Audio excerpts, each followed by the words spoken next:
日進月歩、塩田正宏です。前回、上げ手について説明ありがとうございました。そうですね。で、大東流でも、私は養心館ですけども、もともとは、呼吸法っていうんですよ、養心館では。で、大東流だと、合気上げとか言うんですけども、先生、上げてっておっしゃって。で、大東流では、合気上げがあれば、合気下げもあるっていうんですね。案外でも下げるものはあるんですか？もちろんですね。前回ちょっとご説明した、内臓武術なんで、結局内部から全部作用させるわけだから、上げようが下げようが、崩そうがっていうのは全部の作用なんでね。ただ、上げるっていうことは、なんつうんだろう、地面に反発したものを力を上げて相手を崩す。下げるっていうのも、相手に居つかせるっていう、作用があるんで、よく、大統領なんかでも、触れ合い機って言って、ポッと手を、持たせると、こうやってずーっと居つかしてますね。で、居つかして、そのままこういう、円運動でこういうふうにやるっていう、っていうのも、これも体の全部の作用が下がってる作用なんですよ。だから今日はちょっとそれで、こういう状態、一般的には下げ手の練習では、手をグッと持っていただいて、私が、この腕ごと下げる。ただ、腕を下げるって言っても、みんなが思ってる、こういう下げるじゃ、はっきり言って、これは、どうしたって上げられてますよね。下から支えられてるわけですから。で、前回説明した内臓武道の、塩田さんがいいこと言ってね、発動がわからない。どこに力が溜まってる？今はあんま変わんないですね。グーを握ってますから、結構私も、それなりには握ってますよ。で、これで、もうこの時点で体の内部が下がってる状態。それを外側に持ってって、ゆっくりする。あまり強化はないと思う。そうですよね。いや、何も、変わってないですね。こんな状態ですよね。ごめんなさい、今、ちょっと一回喋ってる時やったみたいなんで、ゆっくりもできるんですよ。ちょっと手をやってください。ゆっくり、今からやりますよ。本当に、手が触れたか触れないかっていう時に、うなじが伸びますよね。こんな状態ですよね。で、私からすると、足にも力入れてないし、仙骨にも、どこにも、腰にも何も力入れてない状態ですね。だからちょっとこれを、このプロセスをちょっとまた生徒を使って説明いたします。これ合気道をやってない人が受け取ると結構危ないですよね。そうですね。何が来るか分かんないんで。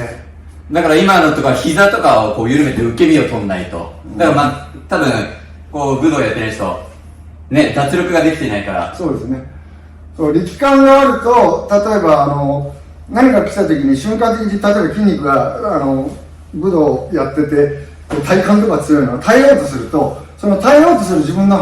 力と私がそのダイレクトにワーンと落とす力がぶつかるんでムチ打ちになったりとか、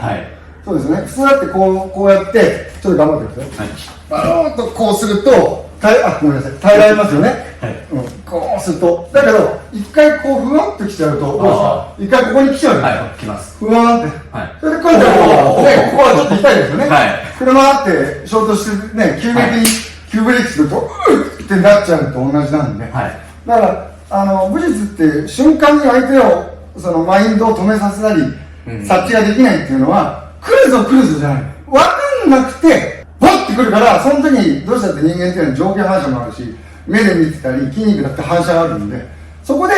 何もできなくてクラッシュしちゃう。で、下げ手の場合は元から、手が上がったものを相手の中に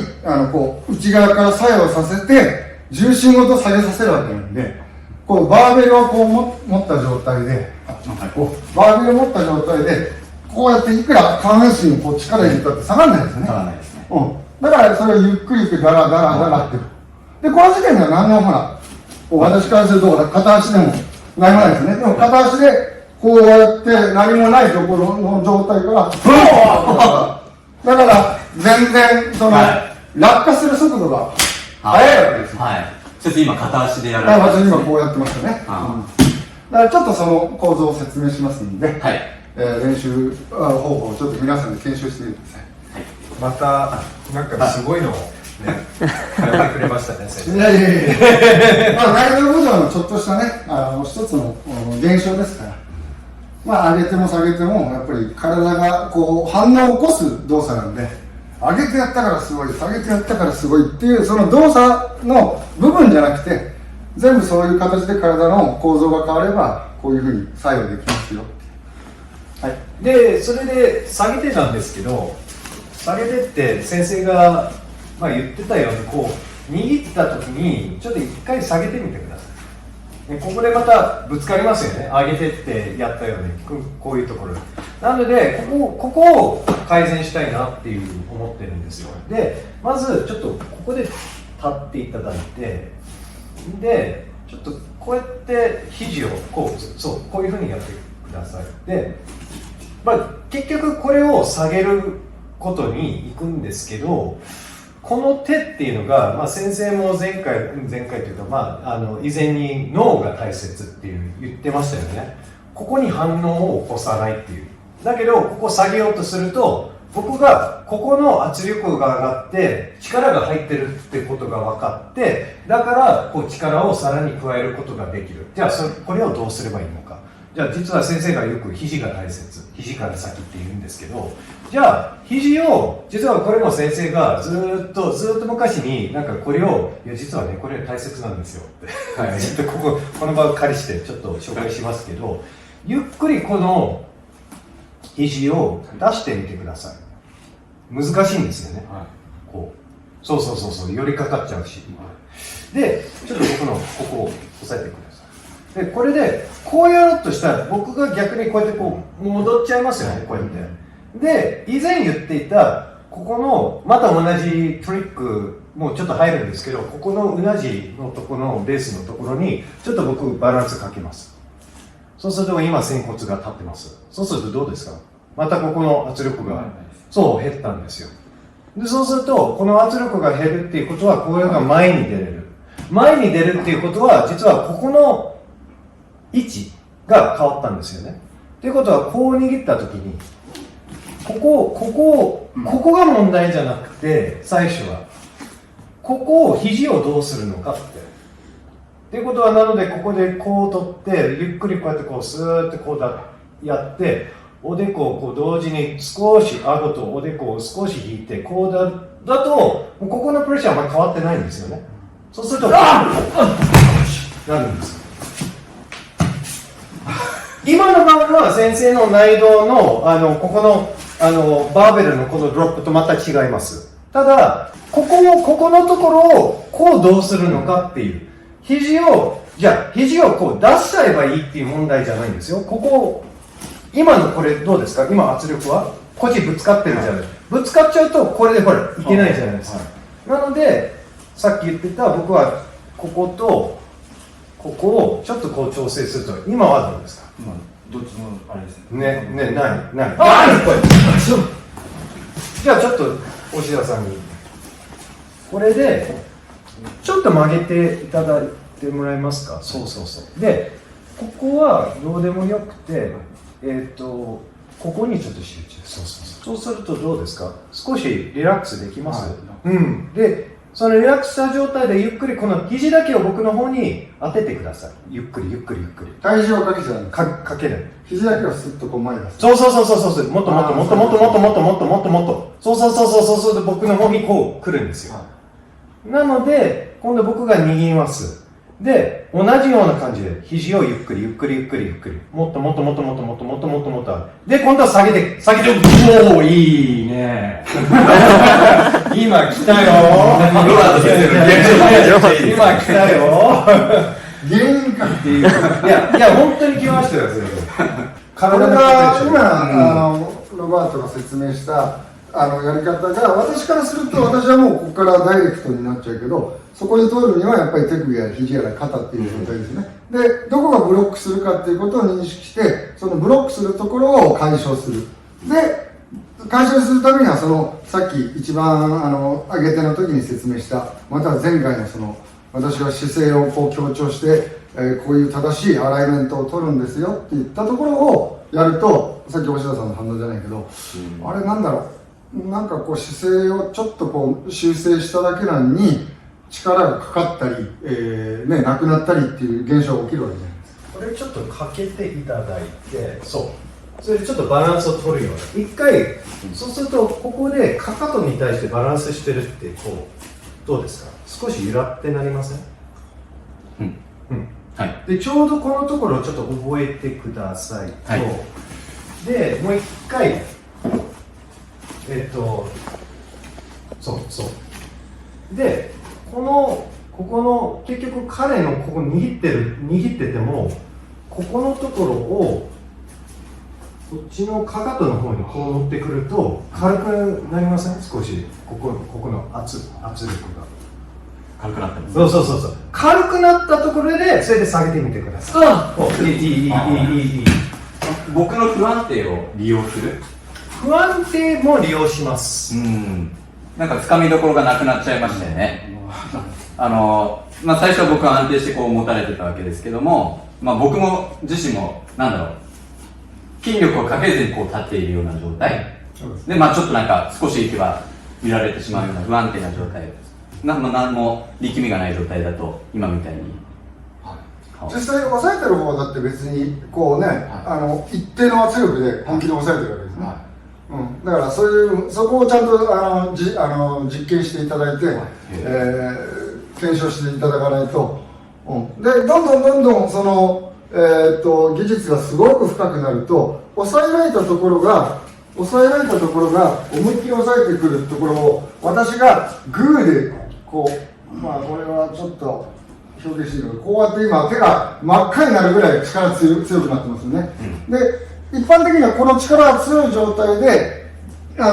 足腰や腰や何々を絞って体幹で虫田さんにこうします。でそしてリラックスって言っちゃうと普通はみんな手がわって抜けちゃうんですよ。でそうすると引っ張ったりなんかしてください。そうすると私はふぬけな状態になるんで、じゃあふぬけにしないためにこう外側はある程度こうなんていうんだろう、内部の作用が働くような形になります。だけど持田さんがすると何もわからないので、そのまま私は少しずつこうかけています。少しずつかけて要は中から別に何もやってないんですよ。いや、そんなやらせみたいな顔しなくて大丈夫ですよ。きついです今別に大丈夫です。で、これはものすごくこう少しずつやってるんですね。で、この少しの作用をさっき言ったように車のアクセルを踏んだ時のように、アクセルをゆっくりやれば車もゆっくり動くけど、アクセルガランと踏めばボンとなるんですね、そういうような状態で、じゃあ2人でこれ2人掛けでちょっとやってみましょうか、例えばですね、こうやったらきついですね。またこうやって今力感ね、結構やらせなしで本気で持ってますね、絶対聞かせないようにっていう思いで本気でちょっともうちょっとね忖度してくれてもね、こんな2人でやるわけですからね。でここでいきますよ。うなじを伸ばします。でお腹を少し下げます。でその状態でこの中でもう入ってるの分かんないですかね。分かんない。もう持ちどころがなくなっちゃう、自分の重心がなくなっちゃいましたね。こういうことですよね。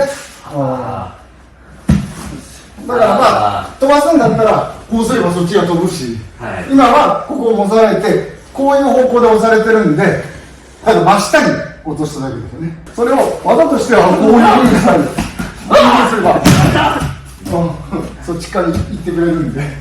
私からするとただこうやっただけなんですよね。内道武術あうんかいっていうのは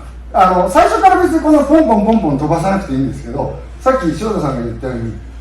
持ってて忖度なしでなんか掴みどころがどんどんなくなる、あるコリアの有名なね、その大統領の先生が息は力を吸い取るんだって言ったんですよね。で塩田幸三先生なんかも晩年のビデオに言ってると相手が力めば力むほど吸い取ってるようなイメージがあるんですよね、軽くなるっていう言い方ですよね。もう力感がなくなっちゃって、何やらせみたいにこんな相手がこうなってるのって。で、塩田幸三さんもなんか別にこう笑いながらやってる、許すを聞かせるぞっていうんじゃなくて軽くやってるって。内部から発動するものが何も感知ができない、その感知できないものの、体積が大きければ相手からするとその忍び寄る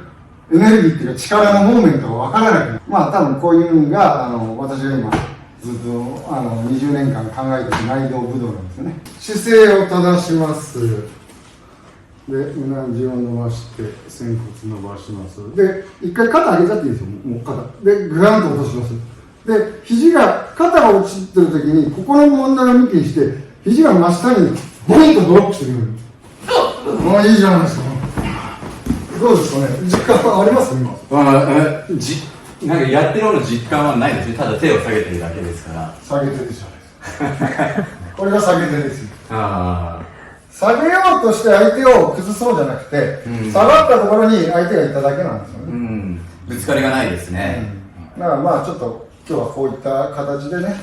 やっていただければ、私の場合はちょっとそういうのを分割してるんで、2人でもね、リアルにこう2人がもっともやりますけど、まあそれっていうのは徐々にその入ってくる質量によって変わりますんで、ちょっとそこをみんなで研修して練習してみてください。ありがとうございました。はい。はい、皆さんもぜひ練習してみてください。バイバイ。